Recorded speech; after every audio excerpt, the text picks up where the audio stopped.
বিশ্বের দরবারে তুলে ধরলেন বাংলাকে। বারবার হাততালিতে ভরে উঠল দ্য হেগের কিং উইলিয়ামা আলেকজান্ডার অডিটোরিয়াম। বাজিমাত করল বাংলার প্রকল্প Kanyashree.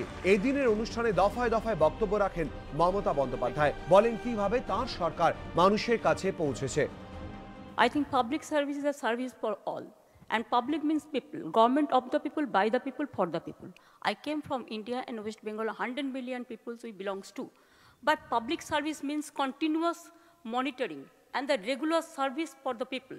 And what I do, I have already attended more than 300 meetings, administrative review meeting, where we meet all the public representatives. And you'll be happy to know that out of 100 million people, 90% people we offer entire cycle benefits to the people. We give just mostly the free food, the food grains to the people also.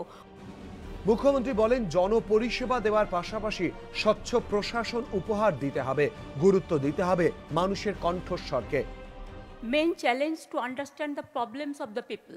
We must empower the minorities, the backward class, the downtrodden people, and if you want to survive in this world, you have to give to the public voice, very important, and you have to heart the people, you have to work for the people, and let us unite the people. That is the main challenge. Mamata Bandyopadhyay বক্তব্য রাখার পরই শ্রেষ্ঠ প্রকল্প হিসেবে ঘোষণা করা হয় কন্যাশ্রীর নাম। পরে টুইট করে মমতা বন্দ্যোপাধ্যায় লিখেছেন, গোটা দেশ এবং বাংলার মানুষের তরফে রাষ্ট্রসংঘের পাবলিক সার্ভিস ডেতে প্রথম পুরস্কার গ্রহণ করে আমরা উচ্ছ্বসিত। কন্যাশ্রীর জন্য এই পুরস্কার আমাদের কাছে সম্মানের এবং বড় স্বীকৃতি। Ashamul Hossain, ABP Ananda, the Hague.